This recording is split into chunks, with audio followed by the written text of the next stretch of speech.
उन्होंने भी ये कहा बैरिस्टर गौहर को, अली जफर साहब को, सबको कि आप शुक्रगुजार हो मौलाना साहब का कि इन्होंने आपके गले बचाए हैं। किस बात का शुक्रगुजार होना चाहिए मौलाना साहब का? गले बचाने क्या मौलाना साहब ने नहीं मौलाना साहब ने क्या एहसान किया कौम के ऊपर? पिछले 3.5 साल से बातें होती रही, वोट को इज्जत दो का, बड़ी ये बातें सारी करती रही, क्या कर दिया? यानी उन्होंने तो साबित कर दिया कि 26 आईनी तरमीम में जो गले घोटे हैं अदलिया के, वो आपके सामने मौजूद है। हम पहली तो बात हम बताते चले हैं, मैंने तो ये तजवीज भी दी हुई है, मैंने तो कहा है कि सेनेटर अली जफर साहब को और बैरिस्टर गौहर साहब को इस्तीफा दे देना चाहिए, जुडिशल कमीशन का हिस्सा बिल्कुल नहीं बनना चाहिए। कि वो कहते हैं वरना तो आईनी कोर्ट बनने वाला था, ये मौलाना साहब ने आईनी बेंच के ऊपर बुलाए हैं कम कर करके। मेरी एक बात सुनिएगा, मेरी एक बड़ी अदब से सुने, तो क्या आईनी कोर्ट आप रोक लेंगे? आपने सुना नहीं है एहसन बून साहब से?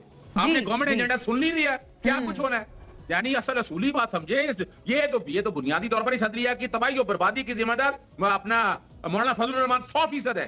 ये असल में इन्होंने ट्रैप किया, इन्होंने बताया कि नहीं हम सिस्टम ठीक कर रहे हैं। आज अंदाजा लगाएं, आज आप खुद सोच लें कि क्या है जुडिशल कमीशन यानी वो बैठा, सब जुडिशल काउंसिल बैठी, मेजॉरिटी किनकी है? वो पसंदीदा जजों की, जो जजेस अपनी पास से निकाल के लाए और अपनी मर्जी, यानी क्या कर क्या रहे हैं बताया जा रहा है। अवामी जजेस कौन से? अच्छा साहब एक अर्ज आपसे ये है कि वो तो अभी मार्च लेकर आ रहे हैं इस्लामाबाद, आप कह रहे हैं कि वो हुकूमत के साथ मिले हुए हैं।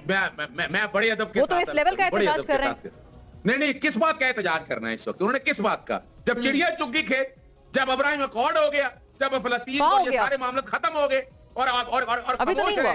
तहरीक लब्बैक पाकिस्तान में हजार इख्तलाफ रहे, लेकिन वो जब घर से निकले कोई साथ आया? यानी जनाब दहशतगर्द है यार, फॉर गॉड सेक यार, तो खुदारा इस मुल्क के अंदर हार्ड स्टेट जो आज बनी है उसमें मौलाना फजलुर रहमान बराबर के कसूरवार है। पीटीआई ने तो 26 तरमीम में आप जब प्यास हो रही थी हिस्सा ही नहीं लिया। किसमें कहा गया अप्रिशिएट किया? सवाल ही पैदा नहीं होता।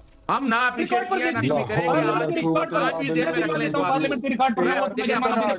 पार्लियामेंट की स्पीच है वैसे ऐसा साहब, मैं जवाब दे रहा हूँ। हिम्मत करें ना, सुने जरा ध्यान से सुने। 26वीं तरमीम हामिद खान साहब का अक्सर कहते हैं, कामरान मुस्तफा साहब भी बताते हैं कि उन्होंने भी कोई इंडोर्स किया था। अच्छा बहुत